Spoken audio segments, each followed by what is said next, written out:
acordar, acorda peão.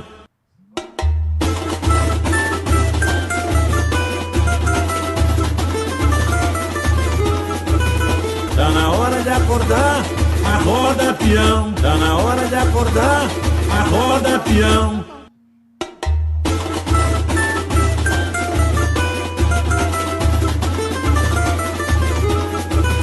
Tá na hora de acordar, acorda peão. Tá na hora de acordar, acorda peão.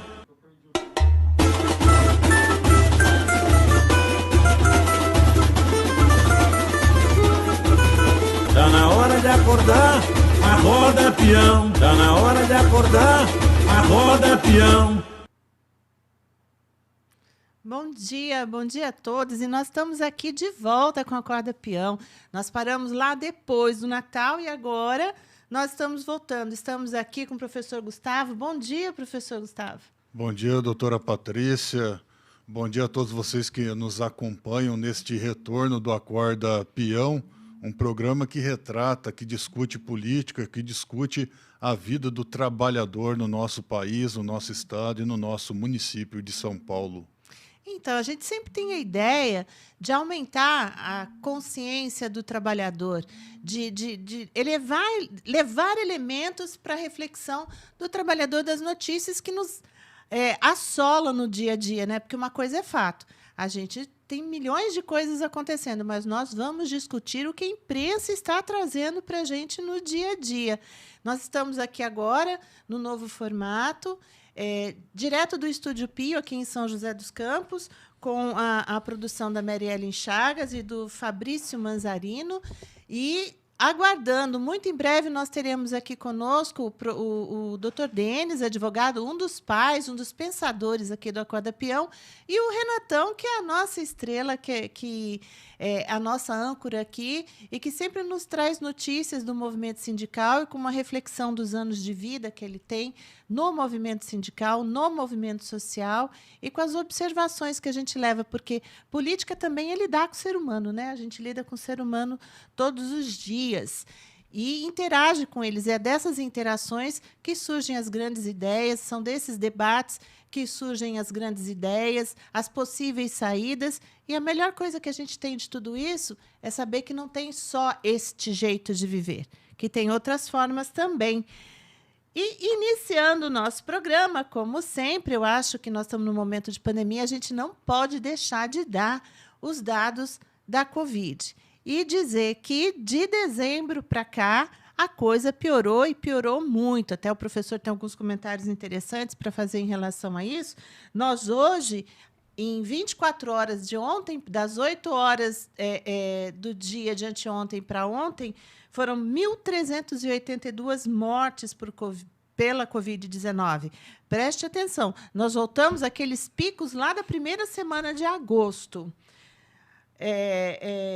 Ao todo, até o momento, 210.328 mortes pela Covid-19 e, no país todo contaminados pela Covid, 8.512.238 brasileiros passando pelos malefícios da Covid, ficando com sequela e com todo aquele problema do nosso governo federal, né, dos mandos e desmandos, na verdade, como o Acorda Peão sempre defendeu, que o governo brasileiro federal sempre teve uma política, não é que é o governo que não tem política, ao contrário, sempre teve, né, professora, uma política definida para a questão da Covid. Salve-se quem puder, nós não vamos dar dinheiro para o Estado, pelo contrário, nós vamos engordar aqui o nosso superávit primário, separar esse dinheirinho aqui, mesmo no momento de pandemia, para poder pagar os títulos públicos, para poder pagar essa elite econômica, essa elite política que suga o país, inclusive neste momento, porque nada justifica, no momento de pandemia, alguns setores da economia no Brasil e no mundo enriquecerem cerca de 36% a mais no seu patrimônio e a desigualdade social se aprofundar mais ainda no mundo, com a pandemia abrindo todas as feridas, principalmente aqui na América Latina, e no Brasil nós não vamos nem comentar. Então, eu acho que a gente tem algumas pautas importantes, lógico, a questão da Covid E, em relação à manutenção da vida, do direito à vida, a manutenção material, a questão dos empregos, né? Porque a reforma trabalhista cada vez mais se aprofundando e o momento de pandemia, como nas avaliações passadas, para quem já acompanhou o Acorda Peão, em outros momentos, a gente sempre fala, impressionantemente, também por uma política do governo federal, o momento da pandemia foi um momento de aprofundamento das reformas trabalhistas, um momento de aprofundamento da precarização do trabalho.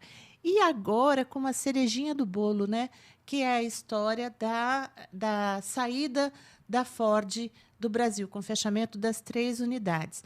Mas vamos lá.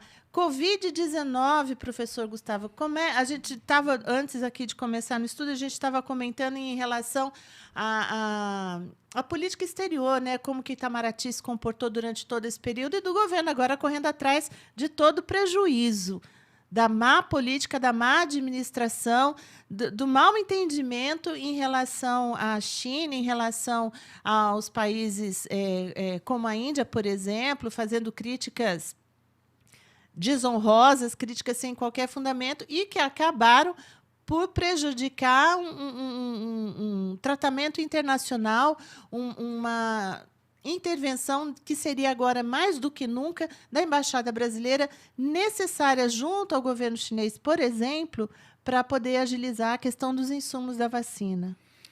Primeiramente, bom dia ao Fabrício, bom dia a Marielle, a todos vocês que nos acompanham.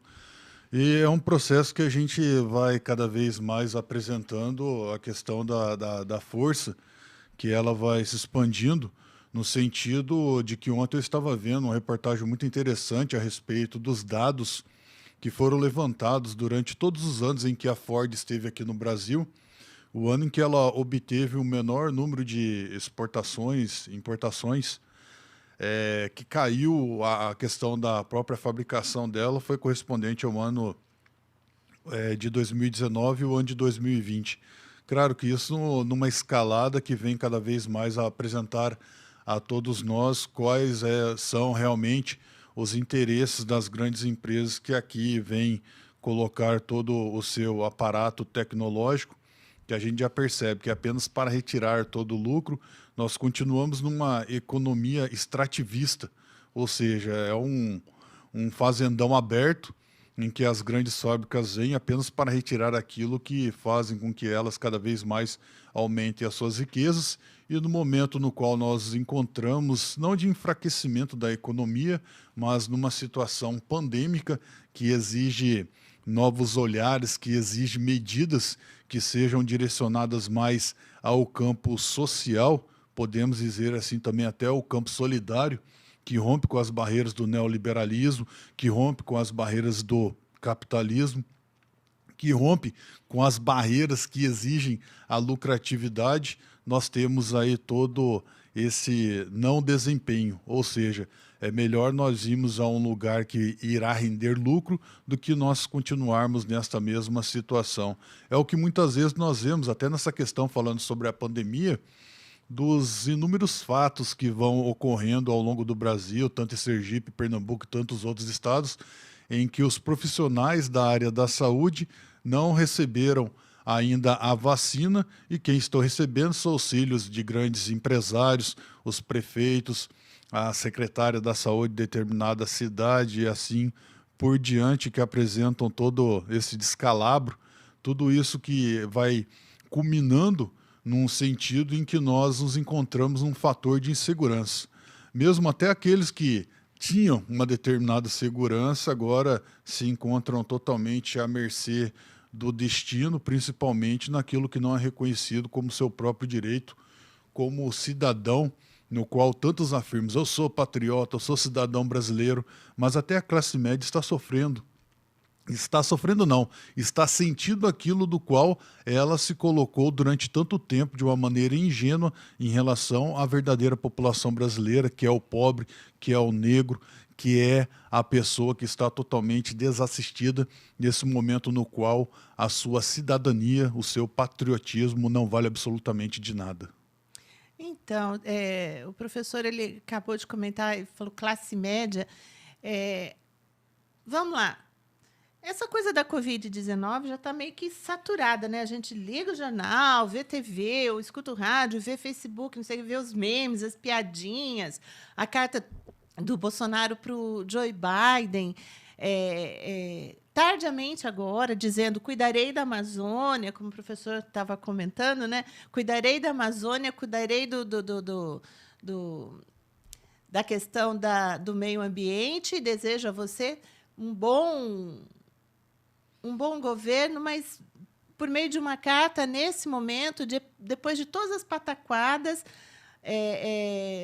que fez Donald Trump nos Estados Unidos, ou seja, claramente o Brasil se alinhando a uma política trumpista, uma política nacionalista, mas com o pior viés possível e com consequências drásticas, inclusive internacionalmente para o Brasil.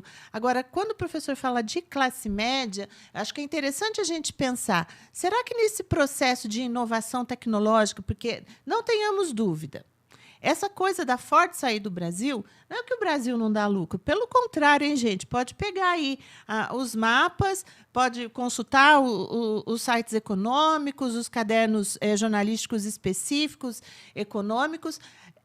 As montadoras brasileiras, elas nunca tiveram, assim, raras vezes elas chegaram perto de um sistema de prejuízo. E, nos últimos tempos, com tudo o que aconteceu no Brasil, também não chegou num balanço vermelho, quer dizer, de prejuízo. Pelo contrário, elas, junto com o setor bancário, em especial nos governos Lula e Dilma, mantiveram seus ganhos, a sua lucratividade muito alta. Mas o que determina, de fato, a saída da Ford? Por que eu estou fazendo esse link com a classe média?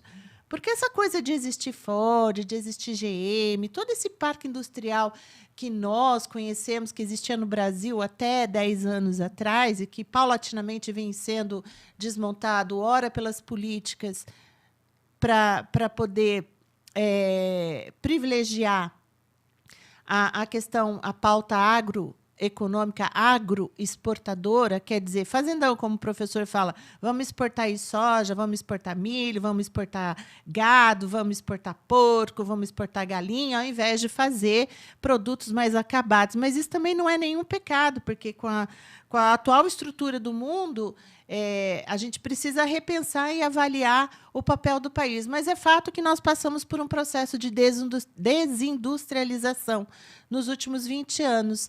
Mas, nesse formato todo de inovação tecnológica, tecnologia 4.0, será que a classe média vai ter lugar, está com essa bola toda? Ou ela veio se proletarizando e cada vez mais esse processo se aprofundando? Porque o que a gente vê é que as vagas de emprego, aqueles empregos que socialmente são relevantes, que dão salários, que dão direitos, ou que, na falta de direitos, porque a gente também passa por um processo de desmonte, se esses empregos que existirão e que existem para um setor muito pequeno nessa nova indústria, nesse processo todo de inovação, de tecnologia 4.0, eles darão acesso a uma boa vida para as pessoas? Quantas vagas pode ser que essas novas empresas disponibilizem, formem para o seu parque produtivo? Né? Será que isso vai gerar uma classe média grande, como foi a gerada no Brasil, construída desde lá do processo de industrialização nos anos 30, com Getúlio Vargas, até final dos anos 90? Né? Porque anos 2000, evidentemente, nós passamos por e ainda estamos numa grande transformação que culminou agora na tecnologia 4.0, nas empresas de inteligência artificial, nas empresas que trabalham com grandes bases de dados, nas empresas que trabalham com logísticas muito sequinhas e muito contemporâneas ao consumidor, ou seja, só existe e só produz na fábrica exatamente aquilo que o consumidor vai imediatamente consumir, dar fim, para não gerar nenhum tipo de excedente e manter a produtividade alta. Como é que vai ficar essa classe média precarizada nessa fase toda, principalmente com a Ford sinalizando isso muito concretamente, porque ela foi embora não só por causa de pandemia, não só por causa do cenário econômico do Brasil, mas por causa de globalização e competitividade frente às novas tecnologias. O que a gente pode colocar numa demonstração bem clara é que a classe média é aquela que está direcionada para o consumo e dá as costas ao proletariado. E, diante disso, muitas vezes não há um reconhecimento de que o ponto de vista pode mudar e a situação também, no qual nós já estamos percebendo, porque, querendo ou não, não são apenas, como foi colocado, 4 mil empregos, mas tem todas aquelas empresas também que prestam serviços. No todo, chega a quase 120 mil vagas de empregos que foram ceifadas com essa decisão da Ford. E, diante disso, nós temos também as pessoas que afirmam que o Brasil não precisa de industrialização, que é até um favor uma grande empresa como essa sair do país, porque nós produzimos muito. Nós somos, como eu já disse, o fazendão, soja, milho e tantos outros produtos alimentícios, só que as pessoas, muitas vezes, elas caem num abismo da própria ignorância, que é não levar a questão do conhecimento direcionado a determinada a ciência que apresenta que o Brasil não é um fazendão, o Brasil tem concorrência na questão até da própria produção agrícola com outros países, até a França mesmo já tem um novo modelo de agricultura no qual é implantado aquilo que é realizado pelo MST aqui no Brasil. E até um sociólogo, José de Souza Martins, ele menciona que a maior riqueza que era para o Brasil e foi totalmente destroçada é a questão da própria agricultura familiar, que se fosse tratada de uma maneira adequada, nós teríamos passado por um processo, principalmente com a ilusória libertação dos escravos em 1888, com a Lei Áurea, apresentaria uma mudança econômica. Nós tivemos uma grande produção até meados de 1963, no qual foi debilitado depois com o golpe de 1964, que fez com que toda essa produção que o Brasil estava ascendendo foi derrubada. Claro que isso diante de uma produção do qual era inserido ali já os primeiros mecanismos de uma economia na qual nós encontramos hoje de uma maneira bem agressiva, que é aquela que diminui o Estado na questão do lucro, mas aumenta o Estado na questão que é relacionada à própria dívida ou ao pagamento. E nós temos o quê? Uma sociedade ou Estado muitas vezes pobre em relação ao enriquecimento das empresas privadas, em que o enriquecimento ele é privado e a dívida ela é colocada para todos. O lucro a gente privatiza e as dívidas a gente socializa. Mas isso é um assunto que eu acho que a sociedade tem que pensar, professor, porque dizer que não pode ter uma pauta só de exportação, hoje, da forma como as coisas no mundo, nessa divisão do trabalho, quem produz o quê, quem exporta o quê, dentro da globalização, é muito minimalista, né? Pode acontecer, mas, assim, e como é que a gente vai... Qual uma possível saída para os trabalhadores? Porque o que está colocado agora é que a gente precisa pensar um projeto para a América do Sul, para o Brasil, com a nossa cara, com o nosso cheiro, com o nosso jeito, para os nossos problemas. A gente não tem que importar soluções porque a gente está dentro de uma globalização. Assim, o que o professor vê? Como é que a gente pode movimentar? Eu penso que tem saída, sim, porque nós temos aqui um grande número de pessoas que não têm acesso a nada. O Brasil, do meu ponto de vista, é um país que a gente tem que fazer tudo, tem que começar do zero, tem que começar a industrializar de acordo com as inovações tecnológicas, tem que oferecer os serviços essenciais, tem que dar condições para essas pessoas terem casa, comida, transporte, escola e saúde. enfim, tem que fazer tudo. O Brasil ele estava caminhando, porque isso é um projeto longo, tem que ser um projeto de Estado, alguma coisa que os políticos passam, mas o projeto fica e continua andando. Isso é uma coisa que, infelizmente, na nossa história, né, a gente nunca viu. Começamos a querer ver com isso no final do governo Dilma, e aí veio o impeachment. Mas, assim, o que o senhor acha que precisa fazer para poder acomodar todas essas pessoas? Porque imagina o tanto de trabalhador que vai ficar aí jogado no mercado de trabalho com o estudo. Nós temos família, a gente vai estudar os nossos filhos, vai colocar... vai querer que eles aprendam um outro idioma, vai querer que eles sejam pessoas viajadas, que sejam pessoas multiculturais, que entendam as diferenças, que sejam tolerantes. Nós vamos ensinar física, matemática, falar bem o português, ensinar. O professor é professor de filosofia, de sociologia no ensino médio e de história. Nós vamos ensinar a ser pessoas que pensem, que tenham a abstração. Para quê? Aonde é que eles podem ser alocados no mercado de trabalho? Como é que os estados, quais são as possíveis saídas que a gente tem para essa grande população que vai ficar jogada no mercado de trabalho? Porque, pensa bem, a Ford sai, foram e são, com certeza, mão de obras especializadas no setor automotivo. Aqui em São José é muito concreto. A gente tem Embraer. Embraer dispensou uma série de pessoas, 4.000 demissões nos últimos 2 anos, e essas pessoas, uma boa parte delas, não foram realocadas, com uma mão de obra ultra específica, e que tem filhos, e que estão se formando. Que tipo de sociedade que a gente pode ter? Qual a saída que o trabalhador no Brasil e no mundo pode pensar? Porque isso não é só um movimento no Brasil, não, gente. Isso é um movimento de reconstrução, reorganização do capitalismo no nível mundial. Como é que a gente pode fazer? É uma pergunta muito complexa a gente pegar essa Mas questão. temos que pensar nela, porque está aí no nosso calcanhar. Do pano de fundo assim, relacionado ao mundial, mas no Brasil eu vejo que é um processo de repensar e de reestruturar, partindo principalmente das bases, das quais muitas vezes deixam alguns embates históricos morrerem. Nós não podemos deixar morrer os nossos embates históricos, tanto se nós pegarmos as lutas que foram realizadas de uma maneira, colocar minimalista, relacionadas às nossas famílias, que são famílias de imigrantes, muitas vezes, que vieram de outras regiões do país e se estabeleceram em determinado lugar e assim por diante.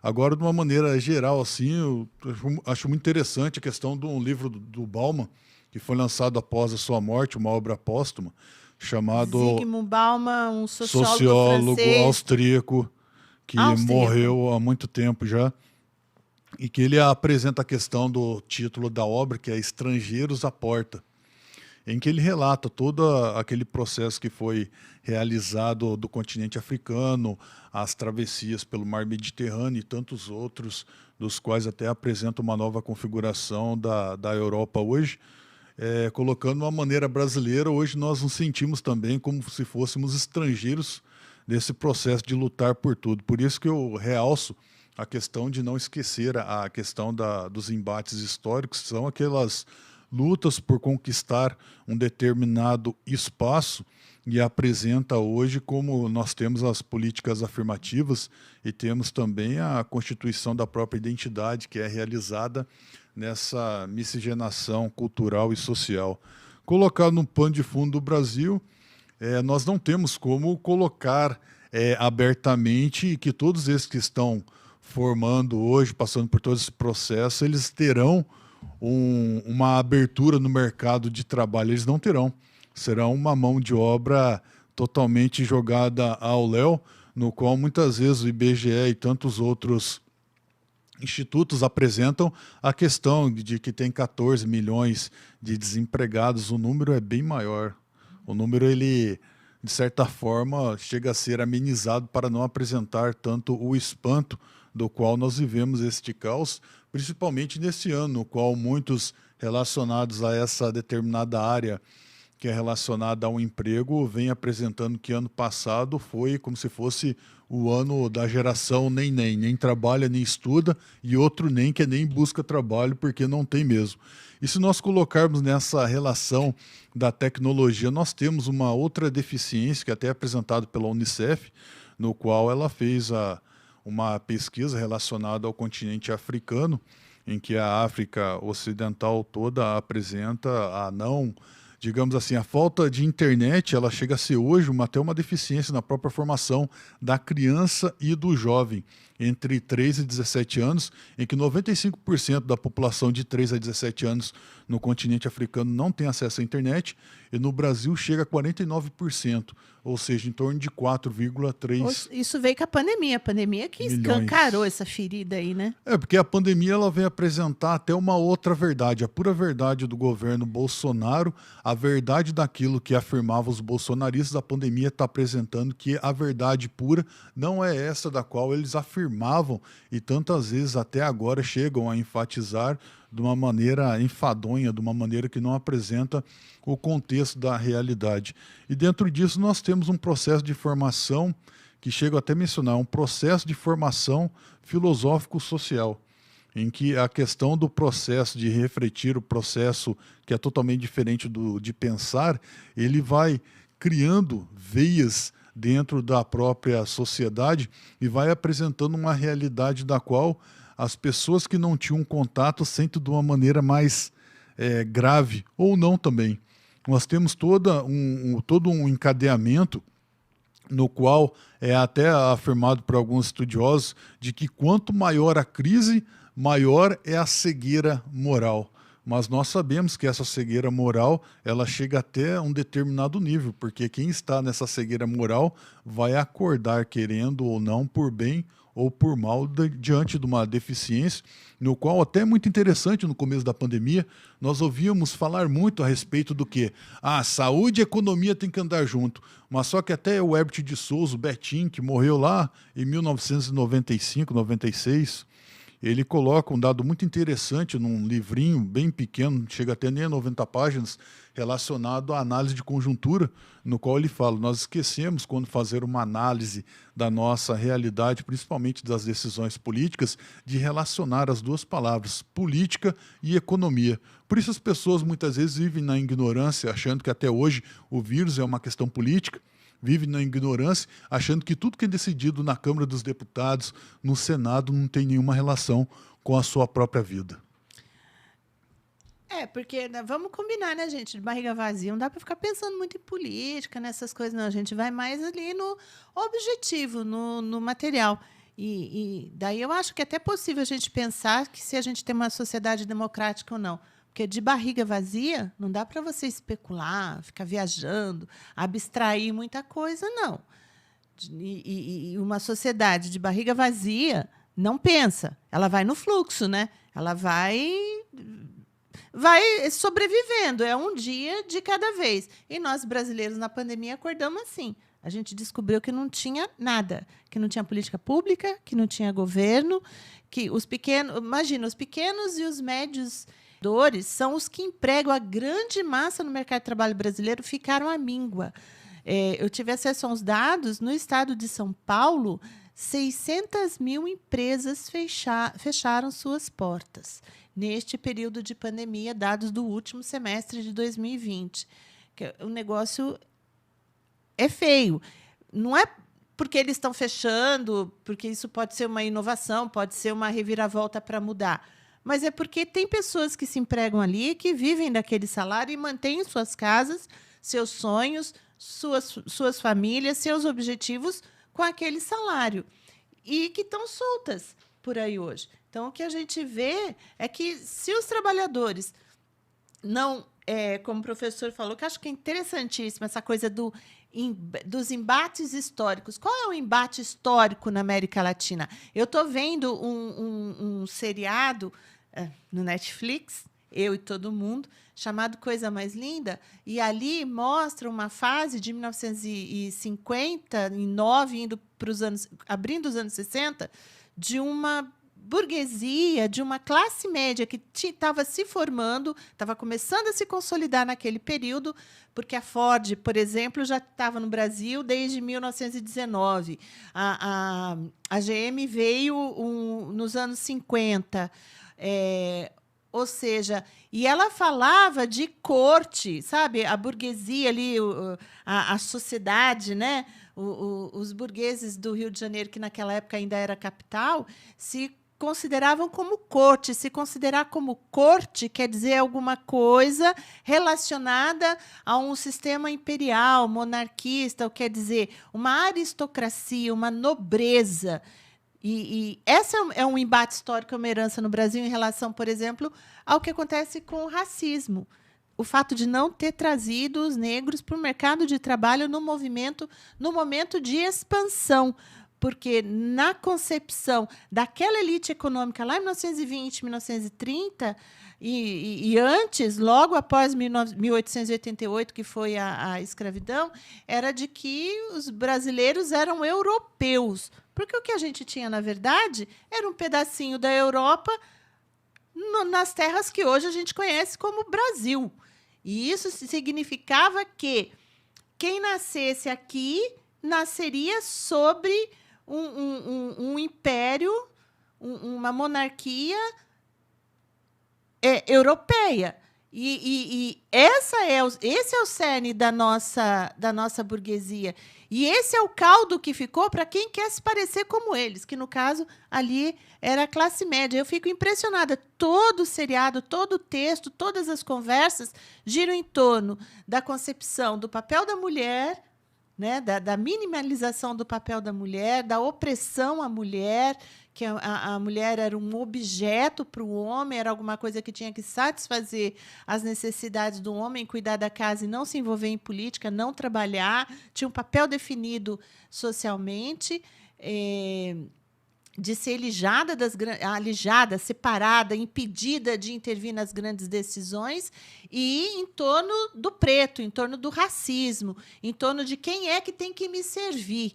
E toda a discussão entre as pessoas, a elite paulista, a elite carioca, que se dá ali no seriado, fala enquanto uma casta, enquanto uma nobreza, uma aristocracia. Então, esse é um embate histórico da América Latina e principalmente no Brasil. A questão do racismo, a questão das populações originárias, as populações indígenas. Então, eu acho que esse é um momento de virada no mundo. É um momento que as pessoas têm que pensar qual é o seu papel e o que elas querem daquele Estado, daquele governo, porque ainda tem outro fator objetivo. Quem sustenta toda essa bagunça aqui somos nós, com os nossos impostos. Certo? Ou tem desacordo?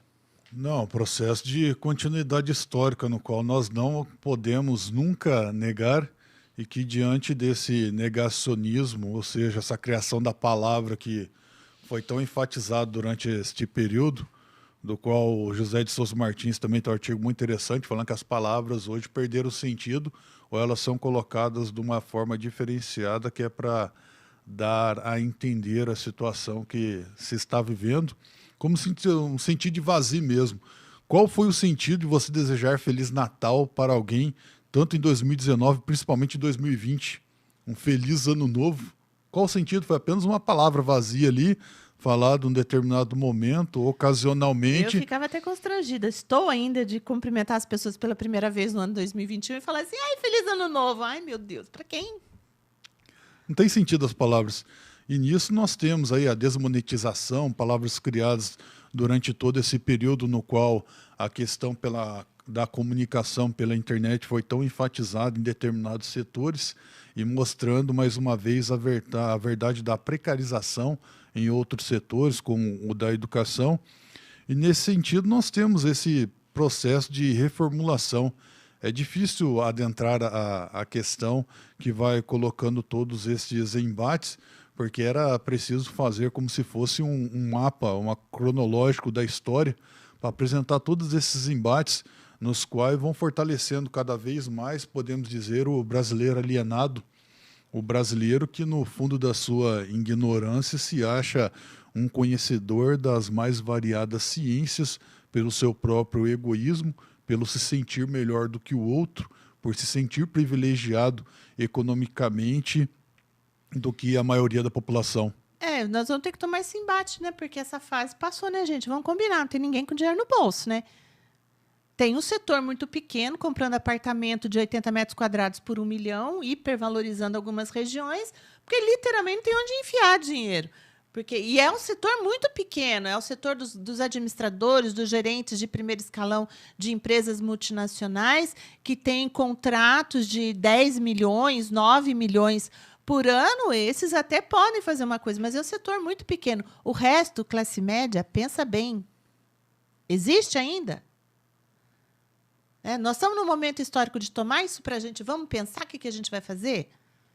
De se organizar, de querer um país do nosso tamanho, para a nossa medida, do nosso jeito, com o nosso calor. Esse é um apelo. Eu tenho uma dinâmica diferente. Hoje é o nosso primeiro programa no outro formato. O Renato Bento Luiz, o Renatão, ele não está aqui porque ele está cometido de uma fortíssima sinusite, ele está se recuperando, mas assim, ele tem uma outra dinâmica, onde ele fala: gente, ninguém aguenta sofrer tanto, uma hora a caldo vai entornar, e isso está chegando, porque as pessoas começam a querer se adaptar, e a hora que vê que está muito injusto, que não tem saída, as coisas vão acontecer. O problema é quem é que vai capitanear isso, né? Qual é o movimento que vai dar uma direção, direção não, mas que vai canalizar todo esse sentimento e se cristalizar numa força ou numa liderança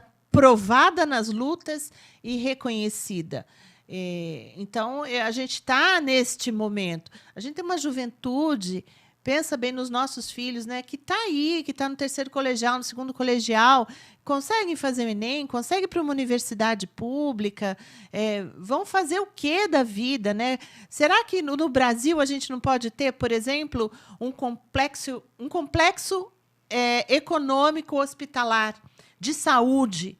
A gente não precisava estar dependendo de importação no Brasil e exportação da Índia ou da China de seringa, por exemplo, de insumos para produzir aqui. Isso é fruto das distorções da globalização. A questão da Ford saindo do Brasil e deixando aqui 120 mil famílias e triplica esse número, porque atrás disso tem as terceiras, os trabalhadores terceirizados, precarizados, os filhos desses trabalhadores, as mulheres que estão nessas casas, que cuidam delas, porque tem que ter um acordo bom, que vamos combinar, R$ 1.500 por mês não dá para ter uma família, alguém tem que ficar em casa cuidando, e esse papel sempre sobra para a mulher, ou uma inserção precária da mulher no mercado de trabalho.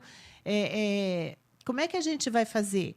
Será que não dava para a gente ter um complexo industrial de tecnologia de informação? Tanta cabeça pensante. O professor outro dia comentava, e já comentou aqui no Acorda Peão, que tem o Brasil uma grande fuga de cérebros pensantes, de pessoas brilhantes que brilham na Europa, que brilham nos Estados Unidos, nos países desenvolvidos. Por que não faz isso aqui? Né? Então, acho que está na hora da gente pensar do nosso jeito, o que a gente precisa. E a população, o povo, nós somos muito objetivos. Por exemplo, hoje eu estava até comentando aqui no estúdio, eu estava vendo um vídeo, que foi até meu cunhado que mandou, e um vídeo gravado por um carioca falando assim: gente, vocês estão com essa crise aí de quem é que vai vacinar primeiro? Tem que vacinar os pagodeiros, tem que vacinar o povo ali do boteco do morro. Ele tem razão. Aqui em São José, a gente tem que... Eu estou começando a concordar com ele. Tem que vacinar o povo do busão, quem fica na primeira fila lá do busão. Tem que botar um posto de vacinação lá no metrô. Não tem... Quem está fazendo, como diz o cara lá do vídeo, do Rio de Janeiro... você está fazendo isolamento, você está em casa, faz 4 meses que você não saiu ainda? Nego, final da fila, vai lá para o fim da fila. Porque tem que vacinar o pessoal que está aqui no dia a dia. É o fluxo do Campo dos Alemães, porque ali é uma população, uma boa parte, uma população jovem, que não tem saída pública, espaços públicos para poder extravasar sua arte, sua criatividade, seu conhecimento, sua forma de ver a vida. Tem uma parte de um setor da burguesia que vai para lá fazer festa porque fica moralmente feio fazer lá no Jardim Aquários, lá no Esplanada, vem bagunçar aqui no campo dos alemães. É assim que eles pensam. O povo que pega ônibus lotado todo dia, porque tem que trabalhar, porque tem que bancar sua sobrevivência, comida no prato dentro de casa, ou tem que imaginar que pode ter uma vida digna. Eu gostei dessa coisa, porque a moçada é muito objetiva. Vocês querem ter critério para vacinação? Quem vacina primeiro? Vacina o povo do busão, vacina lá o povo do fluxo no campo dos alemães. Pode ser uma saída, é um jeito nosso. As coisas que acontecem no nosso espaço, no chão que a gente pisa, na nossa realidade. E é com essa realidade que eu acho que a gente tem que pensar, né, professor? Eu sei que o professor não concorda muito, não, com essa história, mas eu estou dando razão para o cara do vídeo. Vamos vacinar os pagodeiros, vamos vacinar o povo do boteco, que é esse povo que transmite o vírus. Seria uma das alternativas, mas diante da realidade nós temos 10.800.000 vacinas que não chegam aí a vacinar nem aproximadamente metade dos profissionais de saúde que atuam no Brasil. E diante disso também nós temos todos os embates que são criados em relação à questão da liberação da Anvisa, que diante do começo mesmo desse processo de liberação, ela apresentou alguns entraves, tanto ideológicos, na questão política, que agora teve que tomar uma outra iniciativa, na qual ela até afirmou no pronunciamento de domingo, que muitas pessoas acompanharam esta questão. Mas o maior problema que eu vejo não é o que muitos alimentavam com a esperança de ter a vacina. O maior problema é que, quando chega a vacina, ocorre o processo de segurança, ou seja, as pessoas deixam de ter medo porque agora está ocorrendo a vacina. Aí aumenta a ansiedade daquelas pessoas que ainda não estão no grupo de risco, que a gente vê em muitos lugares que é apenas um padrão a ser seguido e que muitas vezes é quebrado por aqueles que se acham melhores do que os outros. Aquela velha frase que a gente fala, sabe com quem você está falando? Esse é o fura-fila. Eu sou filho de quem, assim por diante. Dessa nossa burguesia, né? A classe média quer ser igual à nobreza, igual à corte, mas não consegue, né? Aí é difícil, de certa forma, que nem foi apresentado em Pernambuco mesmo, as 2 filhas de um empresário lá serem vacinadas, sendo que o profissional, o auxiliar, o técnico, o enfermeiro, o médico que estão ali na linha de frente são colocados de lado no momento tão essencial no qual nós estamos vivendo hoje. Isso também em inúmeros discursos ou até defesa mesmo para que a vacina fosse direcionada a determinados setores, dos quais nós sabemos que muitas vezes é apenas um sentido de manipulação política para se autodar aquilo que nós sabemos que é o maior problema que nós encontramos tanto no nosso país, no nosso continente, no mundo, que é o privilégio. Tá bom. Vacinação aos profissionais de saúde, pleno acordo, e depois vacinação do povo do busão. Estou fechada com esse cara. Eu acho que tem tudo a ver.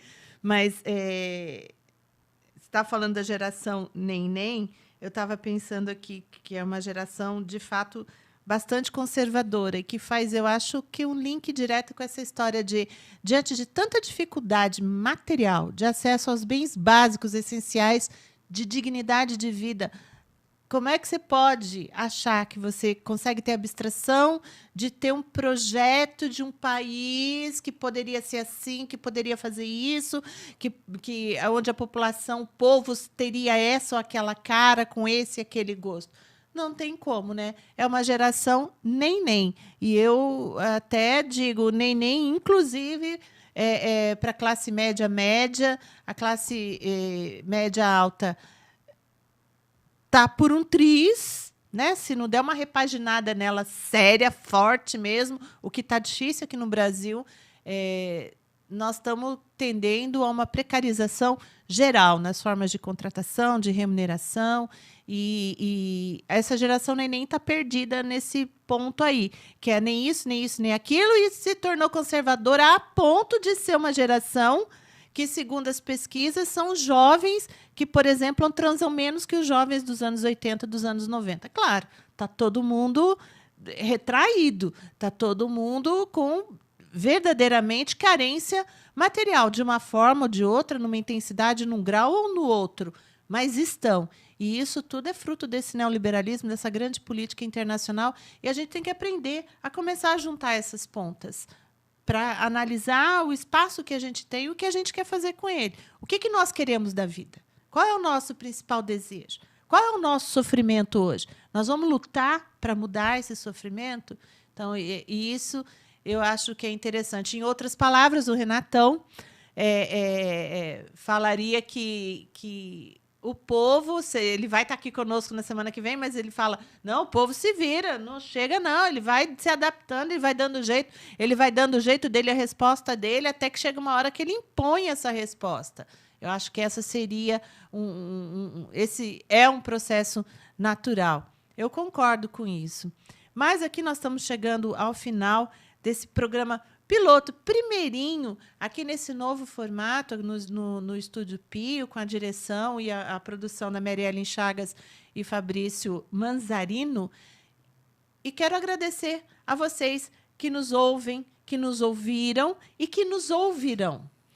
E dizer que nós vamos ter uma regularidade nesse programa, toda terça e quinta-feira. Nós temos uma tendência a manter um horário das 8 às 9, ao vivo, e nós estamos pretendendo um processo de interação onde a gente vai receber as mensagens, onde vocês se manifestam, seja pelo Facebook, seja pelo YouTube, mas, de toda forma, nós vamos ter um link, nós estamos construindo, e a gente quer construir esse programa com o pessoal que pensa, o pessoal que se interessa, ou quem não se interessa, quer tirar um sarro, pode tirar um sarro também. Aqui nós estamos abertos a tudo, porque a vida é essa. Nós estamos expostos às sociedades e às pessoas. E o que a gente quer ter é cabedal, é ter condições de conversar com todo mundo e saber o que o trabalhador está pensando, né? E, com isso, também ajudar um ao outro, construiu uma saída. Pode ser que a gente chegue aqui no final de um ano de programa, né, professora, a conclusão de que, gente, derrama o barco, todo mundo criar galinha, vai todo mundo para casa, ninguém vai fazer nada, deixa o barco correr solto. Pode ser também. Eu acho que não. Mas esse não é o meu desejo, com certeza não é o do professor, não é do Dr. Denis, e nem do Dr. César Marta, e nem do Renato Bento Luiz, que são as pessoas que estão aqui na elaboração e no pensamento desse programa, no formato do programa, que pensa em conversar com o trabalhador. O movimento sindical tem um papel importante, porque agora, principalmente nessa virada de tecnologia, nessa mudança no capitalismo contemporâneo, nas formas de produção, nas formas de produzir riqueza, querendo ou não, esse tipo de formação, como, por exemplo, os sindicatos, ele tem um peso muito importante e um papel definitivo, em especial num país como o Brasil ou no continente como a América Latina. Os sindicatos formaram os países industrializados, idealizaram aquele formato de vida, bem-estar social, o que é conhecido como welfare state, a classe média, os colarinhos brancos da gerência e da administração, o pessoal do colarinho azul que está lá na linha de produção. Passou por todo esse processo. Agora nós estamos em processo também de mudança. E os sindicatos, as direções sindicais, que são as direções dos trabalhadores, política, social e economicamente, têm um papel muito importante. E, para isso, nós estamos aqui. Então, é um convite para todos vocês, né, professor? Eu agradeço a audiência de vocês. Eu agradeço a audição de vocês e espero ter lançado dúvidas, ter lançado enfrentamentos, no bom sentido, né? Conflito, para que a gente possa pensar e continuar gerando opções, soluções. Professor, quer alguma... Lembrar o sentido de luta, né? A nossa luta diária pelos direitos do trabalhador, por todos também, a luta pelo oxigênio, que nós apresentamos aí, a questão também da solidariedade com todo o povo do Amazonas, de Belém, de tantos outros lugares que sofrem pela falta de insumos básicos diante da pandemia. No qual outra ferida né? Com certeza. Literalmente aberta, demonstrada para o Brasil afora. E diante disso também a luta, como eu já disse, pelo oxigênio, a luta pela vida, a luta pelos nossos direitos, a luta por pensar, por refletir, por viver a vida como tem que ser vivida de acordo com cada um, a partir do momento que tem o respeito ao próximo, a solidariedade e a compaixão. Todos vocês, muito obrigada e até a próxima.